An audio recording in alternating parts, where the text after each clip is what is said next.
Hi, how are you doing? This is Pastor Cheryl. This is Resurrection Sunday, Easter weekend, Easter Sunday. Anyway, I'm wearing my Easter scarf. You could see butterflies, and they symbolize new life. And this because, you've got the little caterpillar that goes into a cocoon, and it's like he's dead. And then he resurrects. He comes out, and he's a beautiful butterfly. Today's scripture reading, John 20, the empty tomb. We have gone through this before. On the first day of the week, Mary Magdalene came to the tomb early, while it was still dark. She saw the stone had been removed from the tomb. So she went running to Simon Peter and said to the other disciple, the one Jesus loved, and said to them, "They've taken the Lord out of the tomb, and we don't know where they've put him." At that, Peter and the other disciple went out, heading for the tomb. The two were running together, but the other disciple outran Peter and got to the tomb first. Stooping down, he saw the linen cloths lying there, but he did not go in. Then, following him, Simon Peter also came. He entered the tomb and saw the linen cloths lying there. The wrapping that had been on the head was not lying with the linen cloths, but folded up in a separate place by itself. The other disciple, who had reached the tomb first, then also went in and saw and believed, for they did not yet understand the scripture that he must rise from the dead. Then the disciples returned to the place where they were staying. But Mary stood outside the tomb crying. As she was crying, she stooped and looked into the tomb. You had to stoop, it was a very low doorway. She saw two angels in white sitting there where Jesus' body had been, lying on one the head and the other the feet. They said to her, "Woman, why are you crying?" "Because they've taken my Lord," she said to them, "and I don't know where they've put him." She thought his body was stolen. Having said this, she turned around and saw Jesus standing there, but she did not know it was Jesus. "Woman," Jesus said to her, "why are you crying? Who is it that you're seeking?" Supposing he was the gardener, she replied, "Sir, if you carried him away, tell me where you've put him, and I will take him away." Jesus said to her, "Mary." Turning around, she said to him, "Rabboni," which means teacher. Then he said, "Don't cling to me." That would be a natural thing to give him a big hug. "Don't cling to me," Jesus told her, "since I have not yet ascended to the Father, but go to my brothers and tell them that I am ascending to my Father and your Father, to my God and your God." Mary Magdalene went and announced to the disciples, "I have seen the Lord," and she told them what he had said to her. Well, that would be really something. That would be an amazing experience to go through, wouldn't it? Today we're able to resuscitate people. And they have a heart attack, and you resuscitate them, they come back, and then some just leave and come back and tell amazing stories. And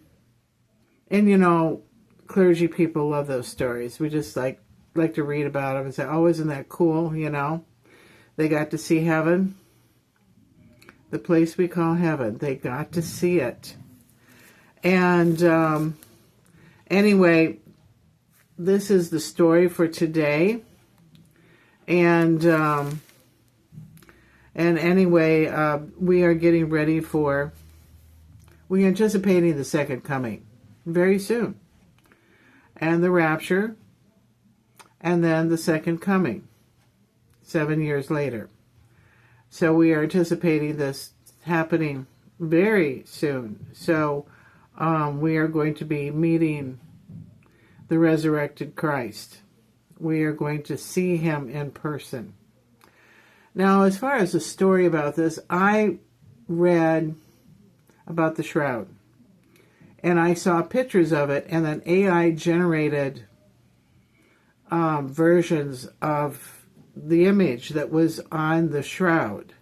There was an image etched on the shroud that was wrapped around Christ. And the only way it could get on there, they said, it would burn on with light, like a pulse of light, like pow.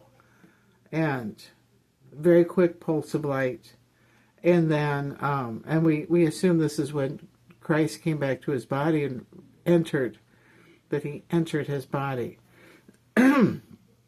Something also interesting about it, it appears that his body was floating when he entered his body, up off of the cement slab, because there was nothing indicating a flat surface on his body.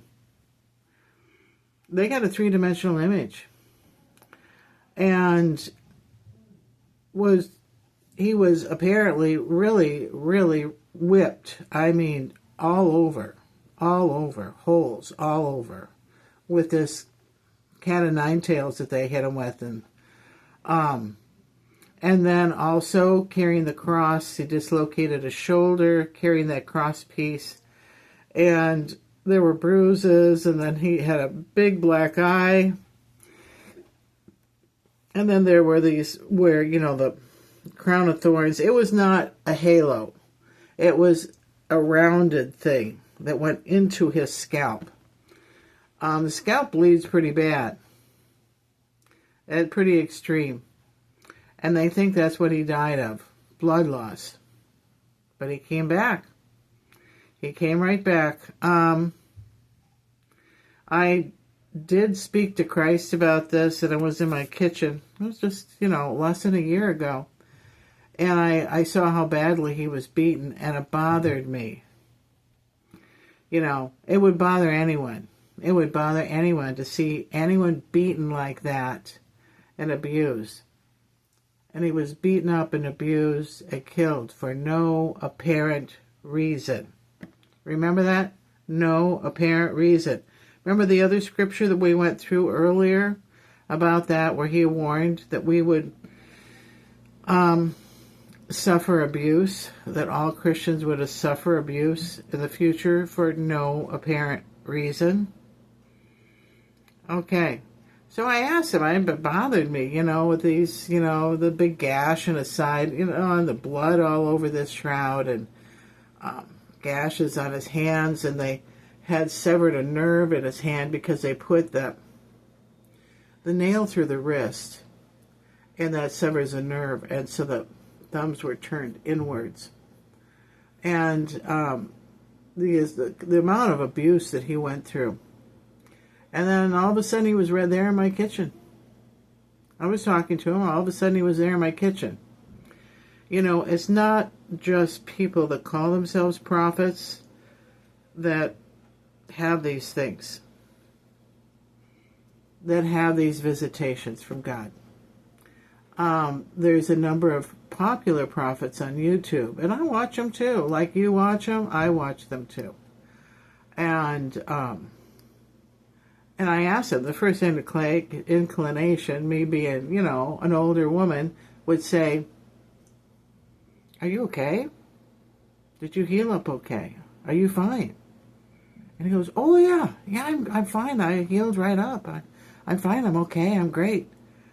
And so I just said to him, "How did you resurrect yourself?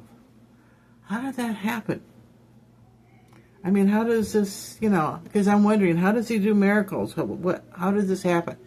Then he said something very perplexing. He said, "I willed it." How do you will something? He willed it. He willed it. Okay. You got that? And then he was gone. I was just concerned when I saw the shroud and they did AI generated, interpretation of his face and everything. And he looks like the paintings. Yeah, looks like the paintings that we've seen down through the past 2,000 years. And anyway, Christ does come to visit me now and then. He'll just come and stop and visit. Hi. And so, that's nice, right? That's nice. And just, and you can have the same stuff happen to you too. Just talk to God, He wants to hear from you. Talk to God. Talk to Christ. Just, I live alone. My dog's in the next room. And, who do I have to talk to? Well, I've got God. I've got Jesus. And I've got my dog. And then I've got my phone. And so, anyway, that is probably all that I really need to tell you today. That is probably the end of it. I am perplexed by his comment. He willed it.